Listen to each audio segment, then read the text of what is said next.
Hello, Euphorians. We're so stoked to be here today because we're joined by a very special guest. His recent credits include work on A24's Everything Everywhere All at Once, Netflix's Blonde, and Olivia Wilde's Don't Worry, Darling. Please welcome to That's So Euphoric, Prop Master Josh Bramer. Yeah, Josh. Yeah. And Josh is on the job right now, so he's remote. But yes, we are so thankful to have you. You're our actual first guest of season 2, so we're super stoked. But that being said, we just want to dive right in. We just want to hear the basics. All of our fans and listeners have written in I kid you not, almost daily sending us your TikToks of all the props that you show. Oh my gosh. I'm super new to making TikToks too. So I don't even, half the stuff that I try to post gets taken down because it has stuff that goes against their community guidelines. Oh, so yeah. I don't even know what to post. Shocker. Yeah, Euphoria. Yeah. You're like, well, shit. Yeah. Right? Damn. Well, that's so funny. Yeah, no, you kill it. Everyone loves it. So that's literally how we found you. So thank you again for joining us. But yeah, no problem. We just wanted to get the basics of, for our listeners, just describe what is the job of a prop master, and more specifically, what is your role on the set of Euphoria daily? Well, I try to usually summarize a prop master's job as we're basically in charge of anything that an actor physically touches on a film set. So if they're picking up a phone, paying with cash, firing a weapon, or just anything in general, anything that they physically pick up, we have to source and we break down the script and kind of get the mood of what the director wants. But generally it's kind of called out in the script, but 9 times out of 10 we have to think outside the box. If it's a big scene with lots of extras, they all got to be doing something, and yeah, usually actors like they like that motivation. So sure. Yeah. Nice. So Sam seems like he's a pretty detail-oriented guy. When you're working with him, does he give you very specific requests where he has something really particular in mind, or do you have a little more freedom to interpret his requests? Well, when I first got hired, I sat down with Sam, and I was a little bit starstruck because I loved the first season. So talking to him about what he wanted to see in the show, he just was like, I want it to feel real. I want it to feel like these are, their props are things that they'd actually have. And as far as the freedom with what I would do it was a lot of collaboration. But Sam, if I ever had to show Sam an option, it was, which one's my favorite? And I always had a favorite. I always, picked it based on the character, or I would always ask the actors too, what would you like to use in this scene? Or would your character have this? Or would you have that? And they usually say, whatever, it doesn't bother me. So I'd always have something that I pick. So most of the props you see are something that I, came up with. So that's what we always hear, is that everyone on set is super, everyone collaborates, all teams. So do you work very closely with costume as well as the set decorators, I assume? Yep. Heidi, our costume designer, she's amazing. She has color palettes for each actor. So we usually will, for when Cassie was coming down the stairs with her suitcase, I had 6 different options. I showed them to Sydney, and she would be like, I like this one. And then, I cross-reference with Heidi, and, she's like, oh, that would be great. And so it's always about kind of creating a color palette. We don't want her to have a neon yellow one when her costume is a light purple. And of course, we don't want to have her have purple because that belongs to Maddy's character. So we try to stay in different realms, and yeah. That's so awesome. With makeup, but didn't really have to do a lot with Donnie. But there was the scene where Rue was drawing on the face with the Sharpie, and I had to come up with an idea to make it so that she could actually write on her face with a Sharpie. So there's a lot of that kind of stuff important. on Maud's face. Yeah, I'm I don't want to have to scrub Sharpie off my face. I'm like, no, you won't. Yeah, we've been there. That's not ideal. Well, especially with all the makeup they wear too, I bet. No, thank you. yeah, and Sydney, she has very sensitive skin, so we have to always be aware of, if she's going to be putting on suntan lotion, or even in the scene where she was scrubbing her face and doing her makeup routine. I had bought a lot of stuff for that, really high-end thing, but inevitably Sydney calling her boyfriend and having him bring all of her actual stuff she uses at home to set. She felt more comfortable with it. And I was totally on game with that because I don't go through a skin routine like she does. And if she knows what's good for her, she knows what's good for her. Yeah, and that skin routine was like 4 hours deep. So Yeah. that's Give so her, like, funny. an abrasive pad or something. I didn't want her to she was gonna have to do that over and over. It's better if she knows what she's using on her face. So For sure. yeah. That's so cool. Nice. So from watching your TikToks, it seems like sometimes you're like going out in the real world to like source material, but other times you're crafting stuff on set. What was your favorite thing you crafted this season, and what was your favorite thing you sourced? Kind of tough, so take your time. Yeah. I loved making the gift from Cassie to Maddy, the photo album. That was something that I didn't know even where to begin. And just talking to Sydney about it, it was, she's an avid crafter. She likes to scrapbook. She likes to make things. So I kind of went with that, and I just, started getting all these great papers, and even they didn't really showcase the box, but I had like the present, gift wrap, like the interior had marijuana leaves on the inside and this psychedelic like on the outside. It was really freaking cool. Yes. That's awesome. I love the dad ass sticker. That had me cracking up. I was super nervous, and I showed it to Sam and Zendaya, and they were like, okay, you're like in the mind of Cassie right now. I don't understand. This is great. And they're like flipping through it and laughing at every page, and all the pictures in there were from the cast and like things that so it was a really fun experience. And Sydney loved it. She was like over the moon with it. Just like every time I'd show her the progress, she's like, oh my God, I love it. So yeah, that's so cool, because I was just telling Ops before we started, like that must be so amazing to see something that you actually created in such like an emotional scene in like the top show right now. Right? Yeah. And the genuine reaction that Alexa had when she was doing it, that was a lot of the stuff was the first time she'd seen it. Along with her cake. She'd never even seen her cake. She actually sent me the photo for the cake. And when she saw it for the first time, that was like her general, like, oh my gosh, because it was a great cake. That was a fantastic cake. That's so cool. From Hanson's Bakery. They're kind of like Midtown a little bit. They do like all the Kardashians cakes and stuff. So they were super excited. They're like, who is this? Perfect for Alexa. Yep, exactly. I added like gems around it. Like Alexa wouldn't want anything else but a nice cake like that. So I love that. And then as far as like a sourced item, was there anything that you like, a brand you worked with? Or we worked with a lot of brands. The Tiffany necklace that Nate gives her, that was kind of like when I approached Sam about it, I'm like, what is Nate going to be wrapping for her in the kitchen? And he was like, I just picture like a Tiffany Company like blue box. I'm like, okay, Tiffany Company necklace. So then we have an amazing product placement person who, set it all up. I went to Tiffany Company in Beverly Hills, and we picked out the necklace. And we just wanted to do something simple. And I also coordinated with Donnie or Heidi, our costume designer, about it. And it was interesting.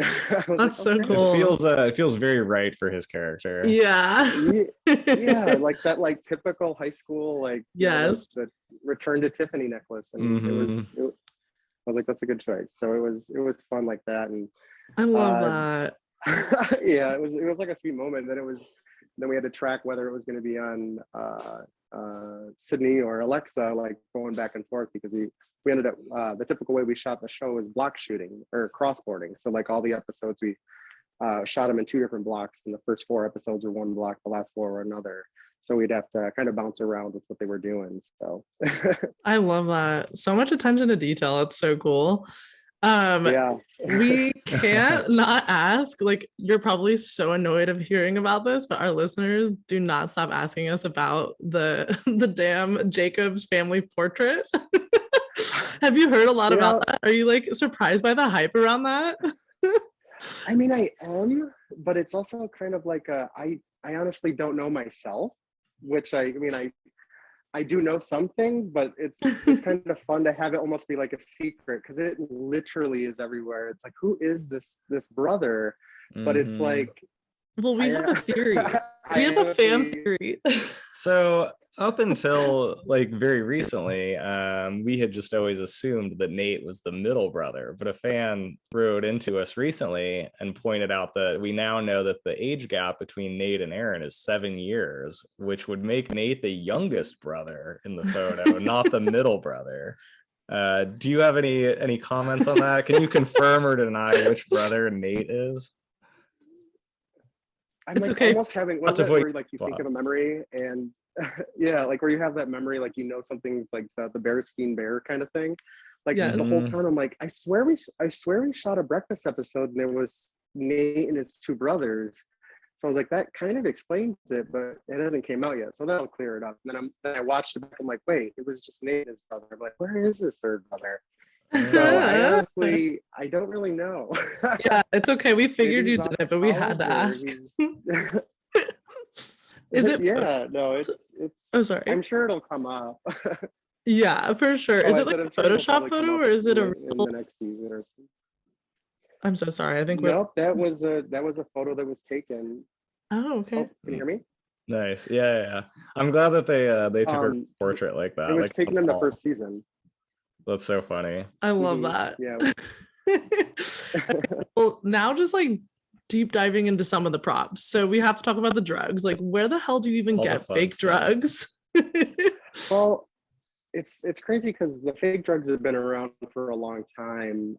We have there's a couple medical prop houses that exist in Los Angeles, and one of them's A1 Medical, and they are like the go-to company for anything related to the medical industry, and they actually have off-the-shelf kind of placebo pills. They're manufactured for them.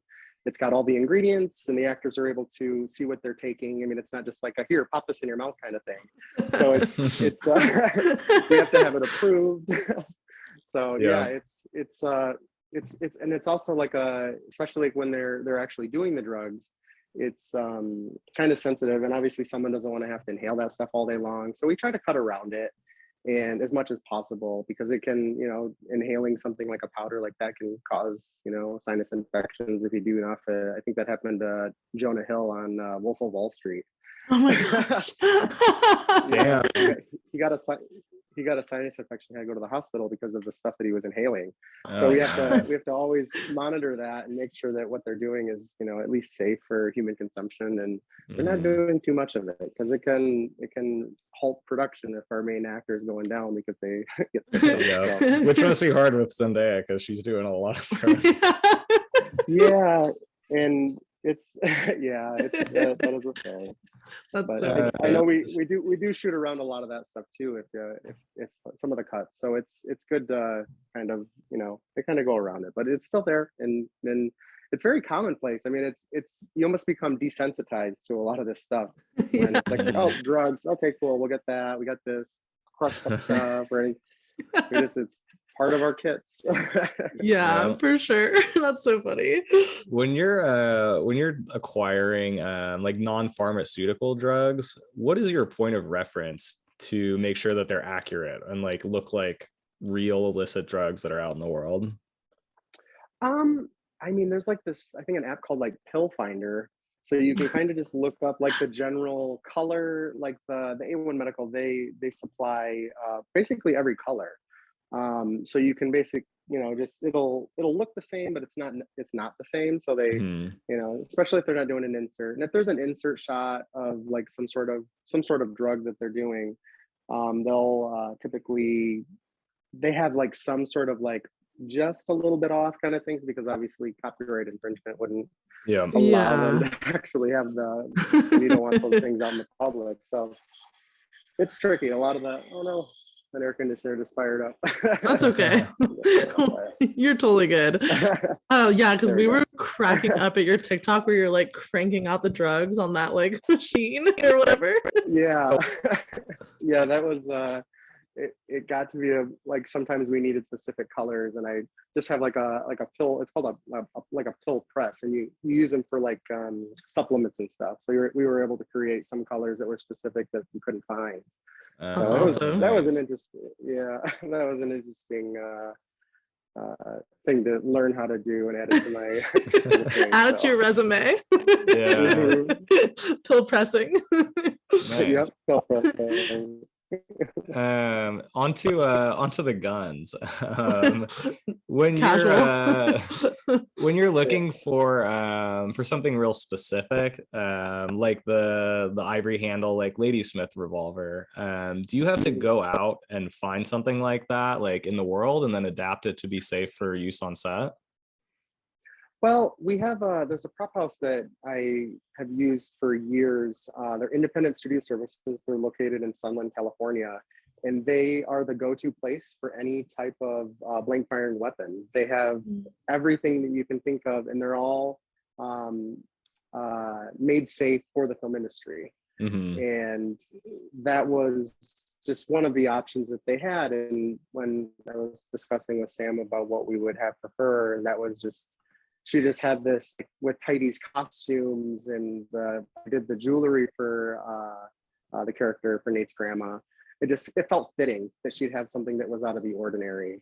And it's a perfect. She was a fun experience trying to find it. Yeah, she was. And she was such a cool character. She was such a cool actress in real life, and getting to work with her, like she was, I was like, I want to have like, she only thing she mentioned that she wanted to have a ring with a horseshoe. So I had to go and source horseshoe rings, and I went downtown to like the jewelry district and just kind of went crazy finding all her specific things, and just had a plethora of them for her to choose from. And it helped her build her character as this gangster grandma, and she definitely played it off really well. Yeah, she killed it, and you killed it. The accessories were incredible. Like, we were literally gonna that, so I'm glad you talked about that. Yeah.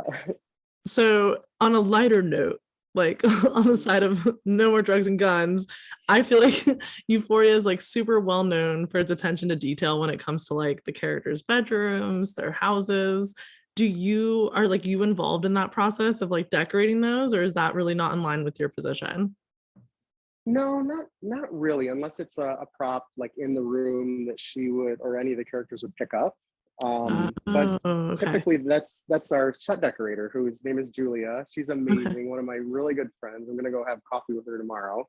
Awesome. And then our production designer, Jason, they collaborated, and they would just make these places. The thing that I loved about Julia's style of decorating sets, it has so many layers. Like if you walked onto the set, it felt like you were in someone's bedroom. And if you picked up like just anything, it's like it almost has a story behind every little piece. And I loved that about it. So when I would do props with it, it was almost like everything was incorporated already. So I would talk to Julia, like for if they were having a dinner scene, the plates. Julia would completely stock every kitchen that we were in. So all I had to do was open up the cabinet and pull out the plates, and then my job was to bring the food for Ali and Rue and her mom, and to sit down and have dinner with. So we kind of work hand in hand with collaborating on stuff. So we've all become really good friends, and really good friends with the art department. So it's, we always have to make sure we're watching each other's backs. And if something's out of place, or they need some help with something, we usually have it, or they usually have it for me. How did you decide what they were going to eat at dinner? Was that a big process? Not really. I mean, it's like when I'd be like, Sam, what are they eating? And he didn't really, it's up to me, whatever you want, whatever you think they're having. So it's kind of, you just start with picking a main dish, and then pick some sides. And then I bring in a food stylist. A food stylist prepares everything. And, oh my gosh, how crazy. Makes it look nice. Yeah, they're shopping it. Yeah, they do all the shopping. And well, and Coleman Domingo posted it. Did you see that? Like on his Insta story, he like posted a screenshot of that dinner. Literally, like really? As a joke, we were like glad that he's screenshotting like the food that was eaten on the table. Oh, nice. They enjoyed it. It was actually pretty good. I was in there with them, helping them cook everything too, like resetting what Storm was chopping and all that stuff. So it was fun to be in there watching them cook, watching him. He was just like slathering olive oil all over that roast. And we'd have to go back in there and clean it all up. So, yeah. Oh my god. Funny. So they always get out a kick out of it. That's so funny. Did you select all the knives that were removed from the Howard household, the big bowl of knives? Did you have to pick out one? I did. Yes, they had so many damn knives. Yeah, I had to find it basically came out of my kit, but I put a whole bowl together, And it was so funny, like because Julia decorates the set, we were going through all of it and pulling everything we could. And I'm like, there's a lot of wine openers in this house. And if there's a lot of detail in the house too. If anybody, they don't really focus on it, but it's very wine themed. There's grapes everywhere. It's beautiful. Yes. But, like, going through the drawers, I'm like, she's gonna literally find, and that's how it kind of came into the script, was she's sitting on the floor with the wine opener, the one thing that's everywhere. They're like in the candy dishes, and so that I love that. Can't remove all the wine openers. Yeah, no. And then I had to take all the knives and have them dulled just in case somebody was gonna reach their hand in there. So everything's got no sharp points on it, and all the metal is basically flat, so you can't hurt yourself. So that was a that was a fun thing, and I kept showing it. Had to pick the bowl, had to find one that was good and had good weight to it, because too plastic and flimsy, it'll sag, and too heavy, she won't be able to carry it. So a lot goes into that kind of stuff, and that's crazy. Cool that you guys saw that. Yeah, no, we like I said, like our podcast, like it's not just us, like we can't even give ourselves the credit. Like our listeners just DM us the craziest stuff, and we're like, oh wow, like what? But you need to tell your the set decorator team, what was it, Julia, you said, please tell them we are obsessed with the Howard house, Alex and I. Yeah, like the lighting in that house, the like hot air balloon lamp and the roller skate lamp, all the lighting in there. Oh yeah, it's a vibe. It's gorgeous. I'll walk in there with her. I'm like, where did you guys? I want that. I want to take this home. I want this. Like, that's a one of a kind. Can't take that. I'm like, oh man, that's so maybe you're not using. That's so awesome. Well, I have to, of course, ask the most awkward question, but do you have any involvement at all in the prosthetic dicks on Euphoria? Or is that totally someone else? They're like kind of picked up. Yeah, because I have done them in the past on movies, but this one, no, I didn't have anything to do with it. It was our prosthetic designer, Jason, cool. who I worked with before in the past, and he actually did them on the Pam and Tommy movie as well. Nice. So I thought that was interesting. He's got a reputation. That's awesome. So, and they there was a lot of them, and it was indeed, it was a fun experience. I didn't have to take care of them this time, so that was nice. Good. Slightly back to the guns. What is like a big scene like the finale, like Shootout? Like, what type of prep do you need to do for that? And like, what does your role on set like look like during a day like that, where there's so many involved? Well, it's safety is the number one concern. We always, if there's any like hint or like if it just feels unsafe, we don't do it. Mm-hmm. And that case for most guns, and it's always choreographed. So we're always rehearsing, and we want to make sure that everything is done in the safest manner.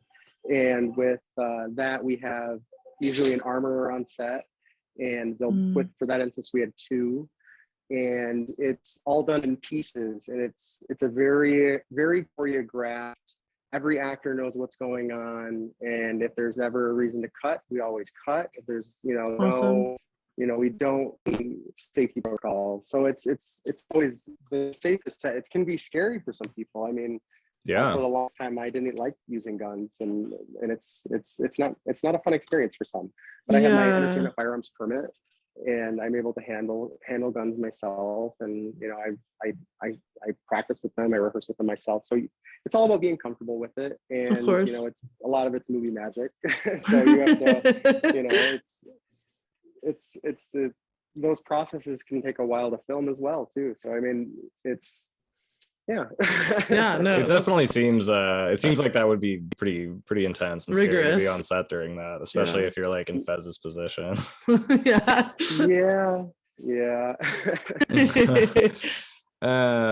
Animals. I've read that so like we've asked about all the hardcore stuff. I've read that sometimes like animals are under the purview of a prop master. Do you deal with the animals on Euphoria at all? Did we have animals? Oh, we had the birds and stuff. Like his apartment. I was thinking mostly like episode 5, where there's like when Rue's running around and there's like a coyote and some dogs and some chickens. that we have animal wranglers that will come in and bring the animals in. Got it. The only time I really coordinate with them, like I got the collar for the dog and his dog tag. Nice. And for Lori's apartment, I had to get, I think at one point there was, I don't know if she was feeding birds. She was supposed to feed birds. So I got bird seed and I had to talk to them about that. And then I ended up I got like fake fish for the fish tank because they, at one point, weren't sure if the fish were going to be in there and they didn't want to have to bring an animal just to have the fish because they're treated like actors on set. They have break times, they take downtime and oh my god, even fish? Well, fish are very tricky. Everyone's like, cut.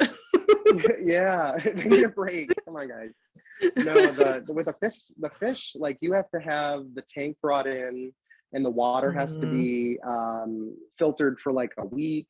And then the fish have to acclimate to it. So it's kind of a tricky process when you're dealing with fish because if you just drop the fish in a tank, they'd probably keel over because they're not used to the water and the temperature. So they have to go through almost like a week-long process to getting acclimated into that tank. So it's a tricky. That's so funny. Yeah. It's a process.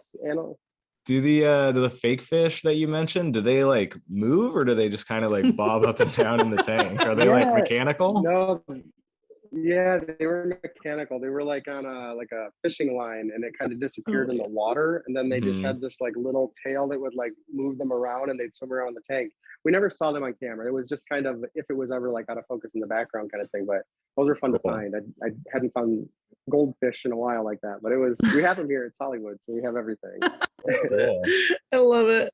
Were there any props this season that were like particularly like troublesome or like that just like were annoying or hard to deal with?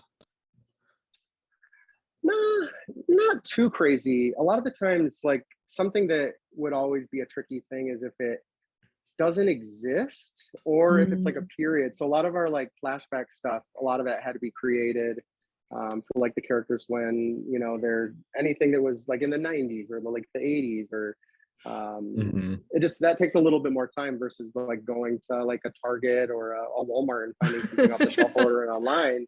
You have to have it made and do a lot of sourcing, and you want it to be period specific and accurate so that it doesn't look out of place. So that can be fun. I actually really enjoy doing period stuff because of that. It kind of takes you out of your element and you're able to actually get out there and like source things and have things made. And I love creating stuff. That's my outlet. Is there a specific period you really like working in? I like the like early 60s to the 70s. I've done a couple feature films that way, and it's so much fun. I have a couple movies coming out hopefully this year that take place in that time period. I have one for Netflix and one for New Line. So awesome. That's so cool. Yeah, speaking of like movies, you were literally in the season of Euphoria in front of the camera. How was that? Was that so cool? Yeah, it was fun because of COVID. Ever since we've been back to work, we have to wear masks everywhere we're at. Like thankfully there's no one around here right now, but we never get to see anybody's faces. So so like at lunchtime, I'd usually be in my trailer because I can sit in there and enjoy it. But that's like the only time you get to see someone with their masks is when they're sitting down at lunch. So half of our crew, I didn't even know what they looked like until like that day. I'm like, oh my gosh, I can see your face and we can see facial expressions. And that was so much fun because it was like we're working, plus we're also acting in it, and we get to take our masks off. Like what a unique opportunity, you know what I mean? Like that's so cool. That's so unique that you get to be like, I was on Euphoria. What's right? Yeah. It was fun. When we were filming it, it's such a weird thing too, because we were just like a regular crew working along, and now Euphoria is everywhere. I can't turn a corner without hearing somebody talk about it or I know a rumor they heard. So 100%. We talk about that all the time. Like when we started this podcast, it was just during quarantine out of like pure boredom and just love for the show, but it was such a niche audience, and now like you said, it's like the whole world is watching Euphoria. Like literally. Yeah. And if you're not, Yeah, like, what are and you doing? uh, So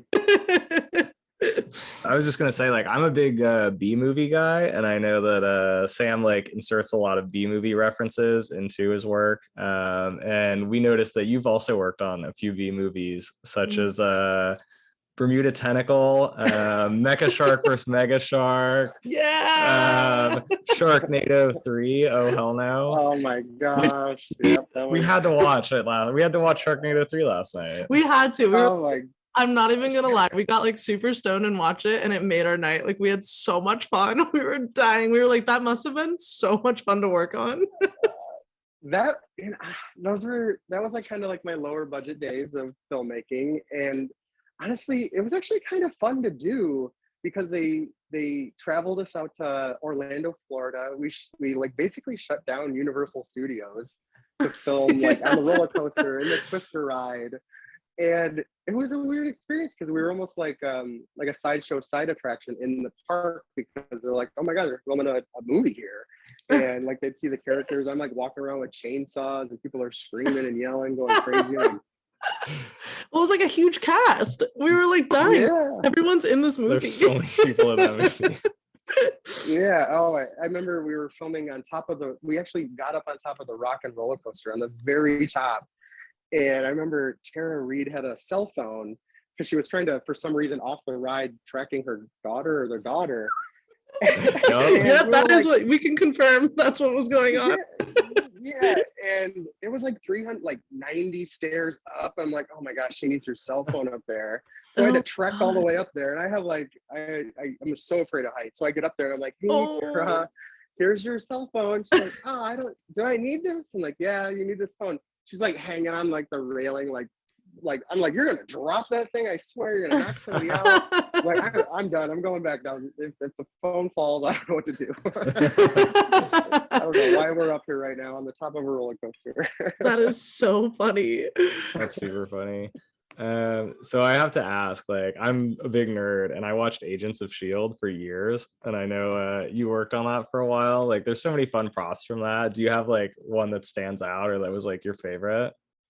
I mean, that was basically my first show that I worked on as a union member in the industry. And the prop master on that, Scott Bauer, is one of my all-time favorite prop masters. I'm a huge Marvel fan. So just to be able to go on that set, I was like blown away. It was a dream, and it was like top secret, not allowed to have your phones, all the sides get shredded. So I was just like a kid in a candy store. And then on top of that, Scott's an amazing prop master. So watching him work and getting to work with him and his team and just seeing like all the futuristic guns and like the weaponry and everything that we're doing, it was just, I'm like, this is like why I like doing what I do, because I get to work with this kind of stuff. It was so exciting. And like the characters, the cars, the sets, it was just above par because it's a Marvel movie, and it was Joss Whedon. So it was like it was a fun experience. And I didn't get to, that was kind of early in my career, so I would go over there and work like 3 or 4 days a week, and then it kind of started dwindling off when I started getting more movies. So it was almost like a treat when I'd get to go back and get to work on episodes. And every time I'd go back, they're like, hey Josh, here's the scripts, let's read them up and get you caught up so you know what we're filming today. So that was always exciting. I think I knew more about what was going on than most of the people because I love the show. Yeah, I'm a big fan. That was such a fun show. Yeah, that's my dream. My dream job would be to do a Marvel movie, and hopefully there's something in the wheelhouse. I hope that it, something happens. I would be over the moon because I'd love to be able to put my we'd be over the moon spin on it. That would be so cool. One day.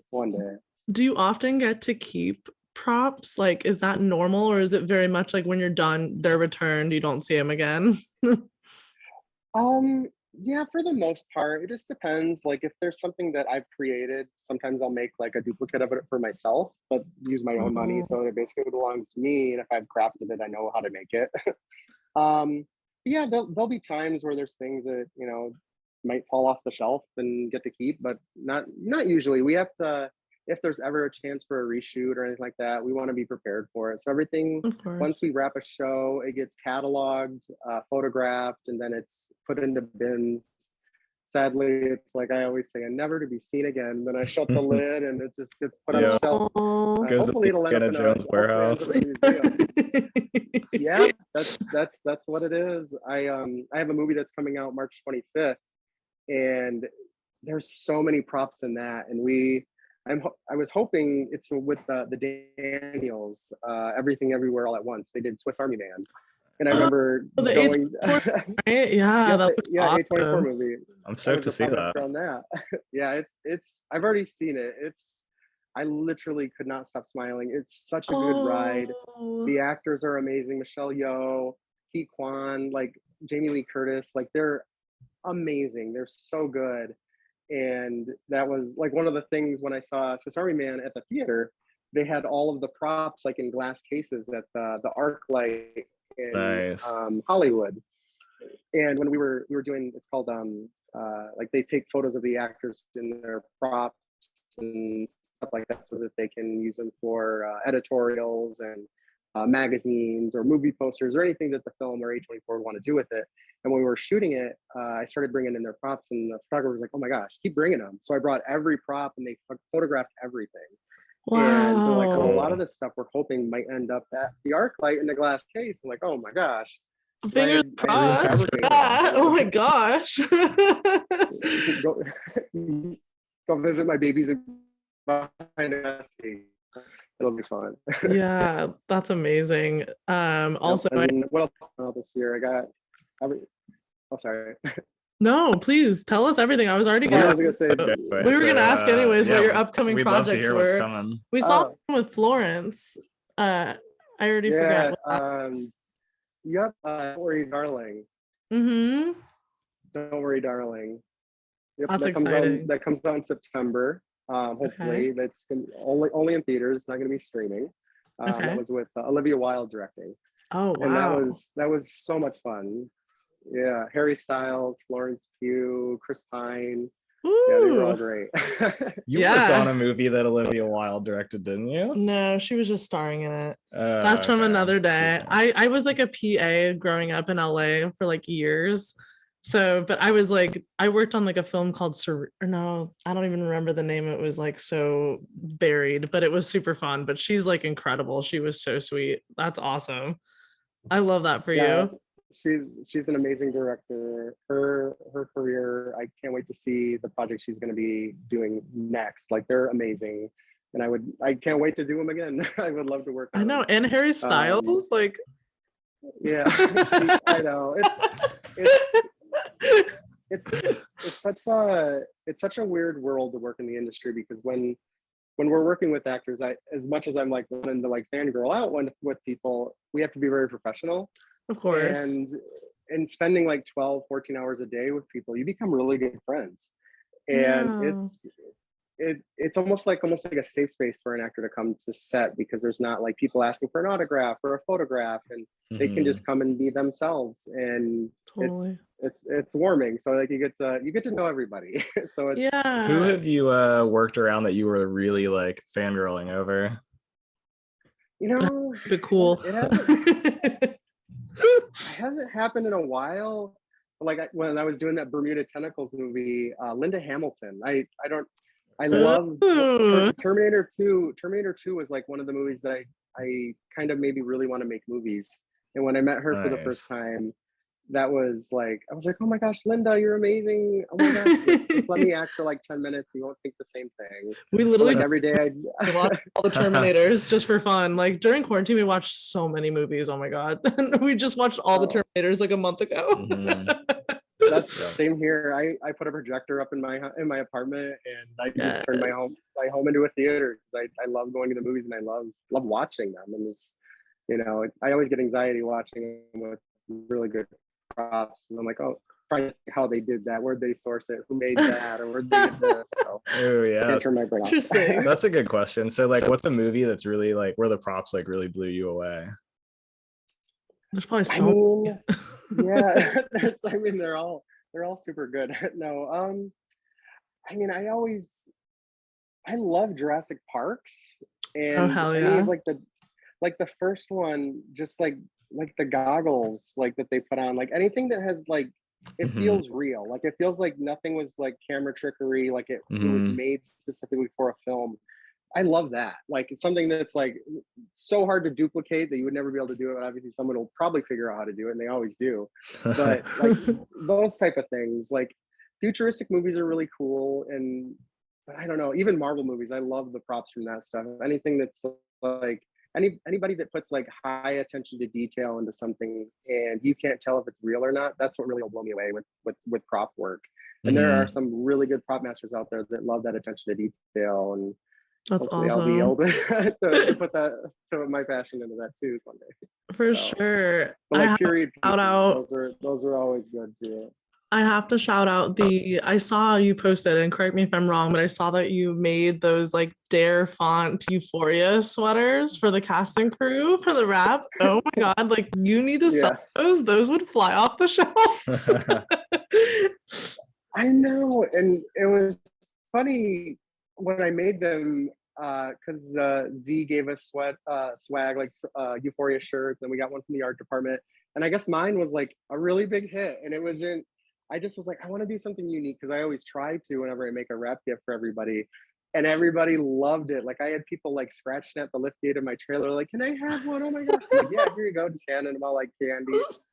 And then I guess there was a photo that was taken with Maud and Sydney and our one of our sound people. And she was wearing the sweater. And I guess that's where like it got like kind of started to get bigger, was from that. And I'm like, I just started Googling it one day. I'm like, oh my gosh, people are recreating this thing. It's everywhere. What the heck? It's like, a good design. Yeah. It's great. Yeah. It is really great. You can tell it's a real one or not, because I actually have like a Euphoria props logo on the back of the one that I made. So if there's everyone out there that doesn't have it's like a pill design that I did. It's not an authentic one. Yours is way better. That, so. Yeah, detailed. That's good to know. That is good to know. Yeah. Well, I just want to say, like, thank you so much. We definitely want to let you go back to work and not keep you here as much as we'd like to just drink and listen to you talk all day about movies, because we're such film and TV nerds. But we sincerely like so appreciate you talking with us. Absolutely. And can you shout out just to our listeners, like any handles you feel comfortable on social that you'd want them to follow for all your upcoming projects that you talked about today? Or yeah, I mean, my Instagram at Prop Master Josh, or my TikTok at Prop Master Josh, and you know, the upcoming movie March 25th, Everything Everywhere All at Once comes out. That's going to be a really fun ride. And then in September is when Don't Worry Darling comes out, starring Harry Styles and Florence Pugh. So that's another big one. So, amazing. Yeah. Awesome. Well, Josh, you are beyond so euphoric, and we thank you for being with us today. We always do a little like cheers toast. Also, we'll definitely send you a bottle as our appreciation, because we feel bad you couldn't drink with us today because you're working. But yeah, we'd love to send you a little bottle. We're drinking Cook's champagne, because the prop master for season 1 made that Cal's champagne of choice when he's in the motel, and it's also our favorite champagne. So it's become like an ongoing joke with our podcast listeners. It's funny when they mirrored it. Like, I don't know if you noticed, we went back into the hotel room for the last episode, I think it was, and the bottle of Cook champagne was from 2018 or whenever they filmed it. So yes. We had to mimic it, and Cook's champagne actually changed their label. I know. So I'm like, oh my god! I'm like out in the real world trying, because so I ended up going to like a Ralph's down on like Wilshire, I think it was. Yeah, I went to every Ralph's trying to miraculously find a bottle of the Cook champagne from, they had, I don't know how long ago they changed it, but I think it was like mid-year last year. Yeah. And I found one. There was like a Ralph's that had all this old stock champagne way up top, and it was hard to explain, hey, I'm working on a TV show, I'm trying to find a specific bottle, but they got a ladder out, went back and started digging for it. Oh my God. Well, Like if you- 6 bottles. I'm like, yes. That's amazing. If you ever need any, Yes. contact us because we drink way too much Cooks, and then we just like we're busting up laughing when we saw Cal drinking it on the first season. Like you, we pay attention to detail, so we were like, "Oh my God, that's Cooks!" We were freaking out. Yep. Well, it's become like a joke on the podcast now. So I had like a you experience where like all season I've been running around New York trying to find like Cooks because they have like no distribution here. So I have to look for like No. forever to find it anywhere. And yeah, now it's all the new label, which is not as good. But Oh yeah, that's the But yeah. the one thing that was hard to find, I guess. That was a I last minute thing. love that. That's really funny. that's like the best bit we could ever ask for this podcast. Truly. But seriously, thank you so much. We will cheers to you, and we will definitely send you a nice Cheers. bottle of Cooks on Yeah, it was Ice. amazing having you. Yay. That's so euphoric. Thank you so much. Cheers. Like today's episode? Great. We love that for you. Be sure to hit that subscribe button. Leave us a podcast review on Apple, Spotify, or wherever the fuck you listen to us weekly. And be sure to follow us on Instagram at @so_euphoric for all the Euphoria updates you could ever possibly want in your life. Thanks for tuning in. Peace out, bitches.